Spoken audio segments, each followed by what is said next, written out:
तभी हूर आदित्य की तरफ आती है और फिर उस शनाया को घूरते हुए आदित्य से कहती है, ये सच में बहुत पागल लड़की है यादू।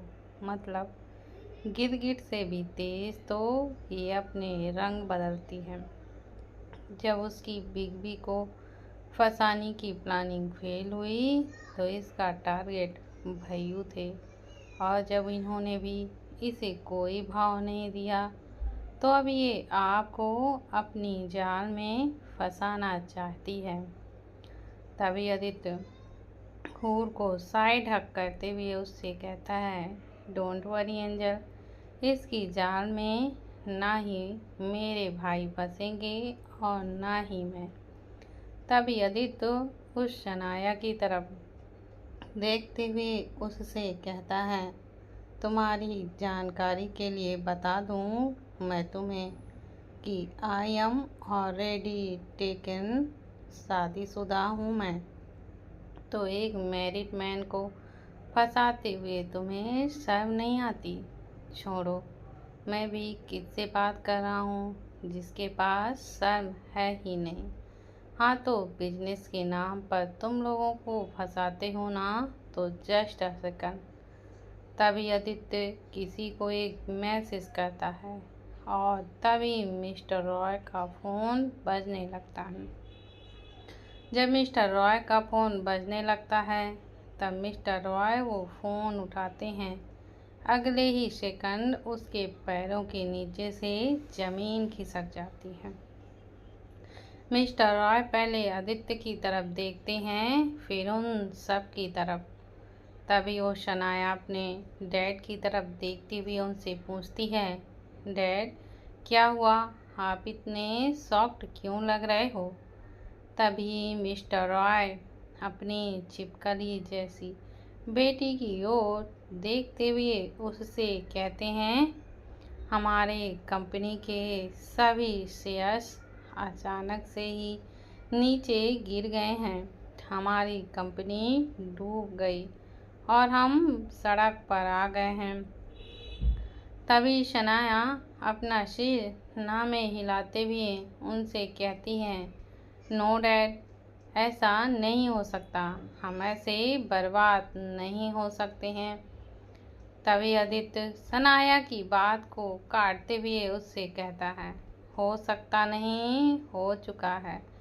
थैंक यू टू मी, तुम लोगों की बर्बादी के पीछे खुद आदित्य सिंह है। तुम्हें भी तो याद रहना चाहिए ना कि मेरी फैमिली से उलझने का नतीजा क्या होता है। तुम लोगों के हाथों से तुम्हारी कंपनी तो गई, अभी तुम्हारा आलीशान घर भी जाएगा। आदित्य की बातों को सुनकर तो यूवी और आयु के चेहरे पर एक शैतानी से स्माइल आती है, तो वहीं मिस्टर रॉय और उनकी बेटी के चेहरे के सारे रंग उड़ जाते हैं। तभी मिस्टर रॉय आदित्य के आगे अपने हाथ जोड़ते हुए उससे कहते हैं, मुझसे और मेरी बेटी से बहुत बड़ी गलती हो गई है सर, हम दोबारा से ऐसा कुछ भी नहीं करेंगे, प्लीज़ आप हमें माफ़ करिए। तभी आदित्य अपनी प्लेन आवाज़ में उससे कहता है, आदित्य सिंह कभी किसी को सेकेंड चांस तक नहीं देता, और जो ये समझता है कि मैंने सच में उसे सेकेंड चांस दे दिया वो बहुत बड़ा ही बेवकूफ़ है। तभी आदित्य हूर का हाथ पकड़ते हुए उन तीनों यूवी और आयु निशा से कहता है, चलो गाइज, मुझे यहाँ थोड़ी देर और रहकर अपना मूड पूरा स्पॉइल नहीं करना है, लेट्स गो। इतना कहकर वो पांचों वहाँ से निकल जाते हैं। उन्हें होटल से बाहर निकलता हुआ देखकर हूर तो अपना सैड सा फेस बनाती है। तभी वो आदित्य की तरफ देखते हुए उससे पूछती है, हम लोग यहाँ खाना खाने नहीं आए थे क्या? मुझे बहुत ज़ोरों से भूख लगी है, अगर अभी मैंने कुछ नहीं खाया तो मेरी भूख मर जाएगी और मैं फिर से नहीं लगेगी। हूर की बात सुनकर आदित्य हूर से कहता है, हम यहाँ खाना खाने के लिए ही आए थे एंजल, पर उन दोनों बाप बेटी ने मेरा और सबका ही मूड खराब कर दिया है। मुझे पता है कि हमारी तरह भाई ने भी कुछ भी नहीं खाया होगा, तो अभी हम लोग हमारी आयु, यूवी और आदित्य की फेवरेट जगह पर जाएंगे। और मेरा यकीन मानिए, जब आप दोनों वहाँ का फूड ट्राई करोगे ना, तो ये होटल का खाना बिल्कुल भी भूल जाओगे। तो चलो अभी, मुझसे तो वेट ही नहीं हो रहा है।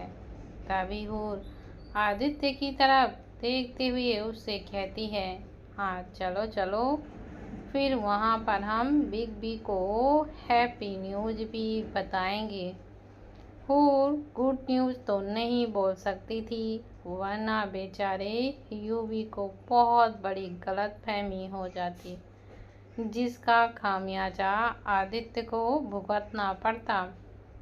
हूर की बात सुनकर यूवी उसकी तरफ देखता है और फिर कंफ्यूज होते हुए उससे पूछता है, कौन सी है हैप्पी न्यूज़ प्रिंसेस?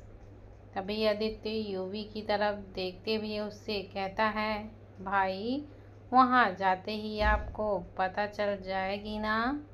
अभी आप मेरी गाड़ी में बैठो और आपकी कार ड्राइवर पैराडाइज पहुँचा देगा। चलो जल्दी चलो, आपकी प्रिंसेस को तो बहुत ही ज़्यादा भूख लग रही है। तभी आदित्य और यूवी आगे बैठते हैं तो आयु, हूर और निशा बैक सीट पर। इस वक्त हूर आयु और निशा के बीच में बैठी हुई थी। तभी हूर धीरे से आयु के हाथ को हिलाते हुए उससे कहती है, भैयू मैं थोड़ी देर सो जाऊं, जब हम वहां पहुंच जाएंगे तब आप मुझे उठा देना।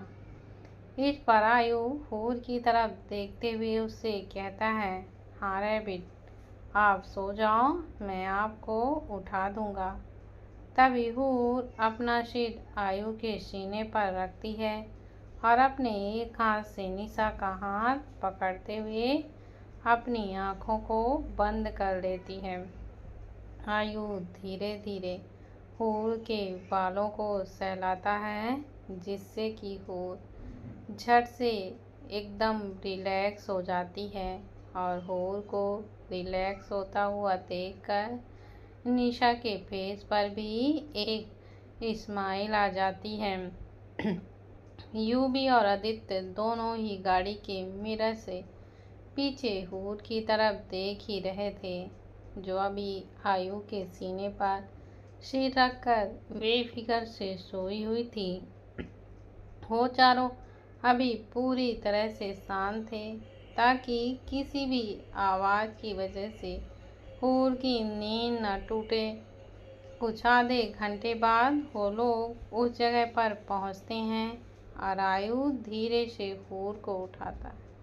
जब हूर और निशा उस जगह को देखते हैं तो दोनों ही शॉक्ड हो जाते हैं, क्योंकि वहाँ कोई 5 स्टार होटल नहीं, पर एक छोटा सा ढाबा जरूर था। उन्हें तो अभी भी यकीन ही नहीं हो रहा था कि वो लोग आयु, यूवी और आदित्य इस छोटे से ढाबे में भी कभी खाना भी खाते होंगे। हूर और निशी को ऐसे शॉकिंग फेस को देखकर उन तीनों के चेहरे पर स्माइल सा आ जाती है। तभी आदित्य उन दोनों गर्ल्स से कहता है, आप लोगों को अभी शायद इस बात पर यकीन ही नहीं हो रहा होगा कि हम तीनों यहाँ खाना खाने के लिए आते भी होंगे, पर ये सच है, हम तीनों यहाँ अभी से नहीं पर बचपन से खाना खाने आते हैं। तभी निशा आदित्य की तरफ देखते हुए उससे पूछती है, बचपन से कैसे? तब यूवी उन दोनों की तरफ देखते हुए उनसे कहते हैं, सब बताते हैं, पहले आप दोनों अंदर चलो। वो सब अंदर जाते हैं और अंदर जाते ही उनके पास एक बूढ़े से सरदार जी आते हैं। वो बूढ़े अंकल जब उन तीनों भाइयों को देखते हैं तभी उनके फेस पर अपने आप ही एक प्यारी सी स्माइल आ जाती है और वो उनकी तरफ देखते हुए ही उनसे पूछते हैं, अरे बच्चों, तुम तीनों यहाँ कैसे हो तुम? तभी वो तीनों भाई उनके पैर छूते हैं और ये देखकर निशा और हूर को और झटका लगता है, क्योंकि ये तीनों ऐसे थे जो किसी के आगे झुकते नहीं थे सिवाय हूर के। उन तीनों को उन अंकल के पैर छूते हुए देखकर उन दोनों को इतना तो पता चल गया था कि अंकल उन तीनों के लिए स्पेशल हैं। तभी आदित्य उन अंकल से हंसते हुए कहता है, हम तो ठीक हैं अंकल, अब आप बताइए और आपका ढाबा कैसा चल रहा है? तभी वो अंकल आदित्य के सवालों का जवाब देते हुए उससे कहता है, ढाबा तो बहुत ही बढ़िया चल रहा है पुत्र। अच्छा, तुम तीनों यहाँ मुझसे बातें ही करने आए हो या फिर कुछ खाना खाने भी?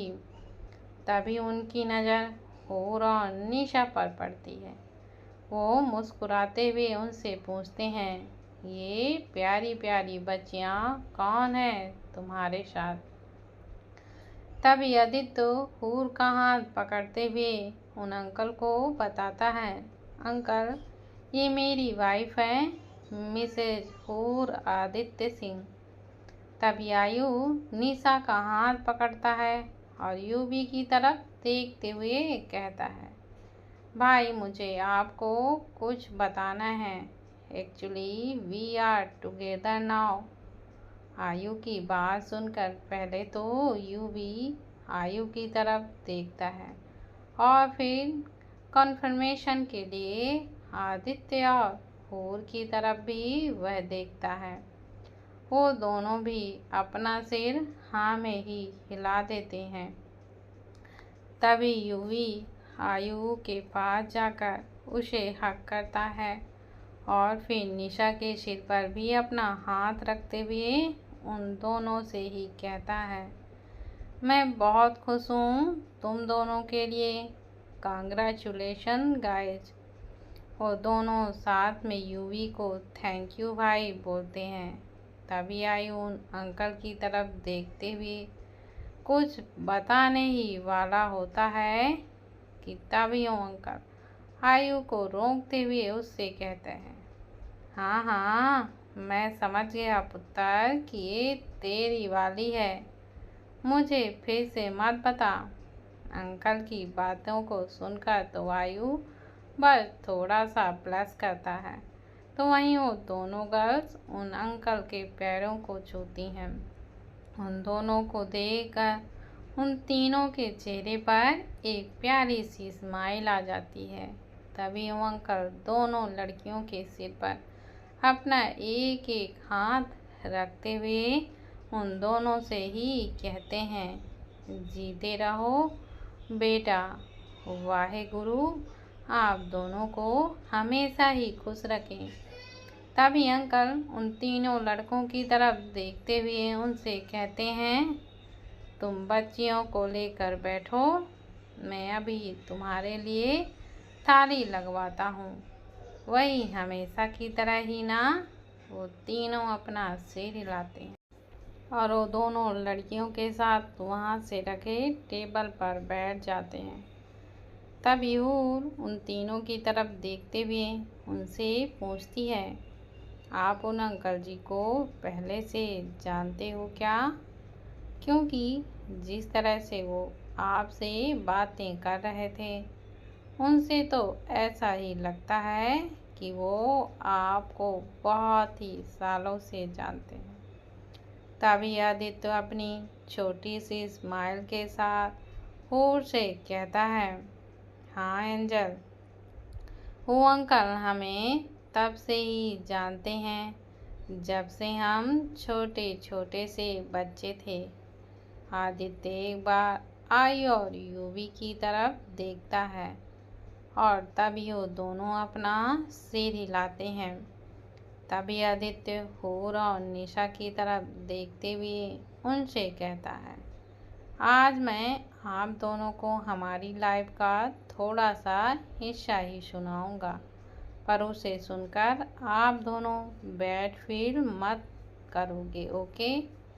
वो दोनों ही अपना अपना सिर हाँ में हिलाती हैं।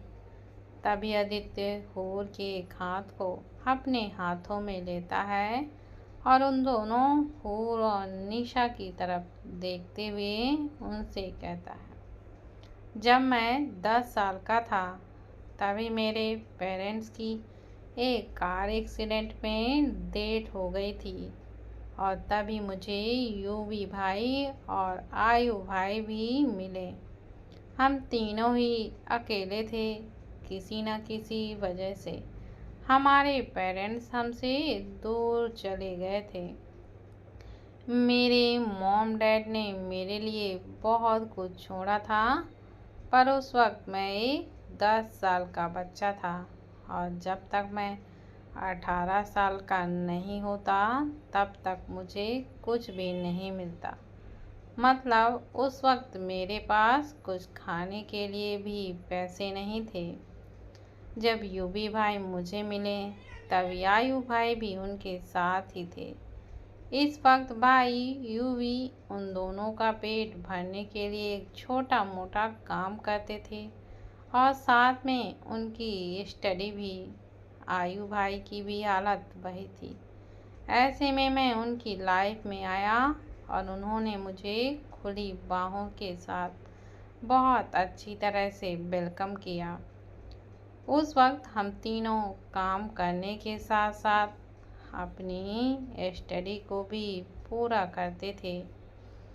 ये अंकल हम तीनों को इतने अच्छे से इसलिए जानते थे क्योंकि हम यहाँ काम भी कर चुके हैं। ये इतने अच्छे हैं कि उन्होंने कभी हमें ज़्यादा काम नहीं दिया और जब तक हम तीनों अपना पेट भरकर खाना नहीं खाते थे ये हमें वापस बिल्कुल भी नहीं जाने देते थे। आज आप दोनों हमें इतना सक्सेसफुल और रिच देख रही हैं तो पर यहाँ तक पहुँचने के लिए हमने अपनी जी तोड़ मेहनत की है। मुझे या मेरे भाइयों को कभी वो दिन याद आते हैं तो हमारी आँखों से आंसू भी बहने लगते हैं, पर वो बेबसी या फिर लाचारी के नहीं, पर हमारी कड़ी मेहनत और हमारी कामयाबी के लिए होते थे। हम तीनों अपनी पूरी लाइफ में कभी भी वो दिन नहीं भूल सकते क्योंकि वो वही टाइम था जब हम इतने स्ट्रॉन्ग बने कि कोई भी हमें आसानी से हरा नहीं पाया, हमारा फ़ायदा भी नहीं उठा सका। आज हम जो हैं, जिस मुकाम पर हैं, वो सब हमारी मेहनत, हिम्मत और जुनून की ही वजह से है। और इसलिए मैं आप दोनों को भी यही कहूँगा कि कभी भी अपनी हिम्मत नहीं हारनी है और खुद पर भी भरोसा नहीं खोना है।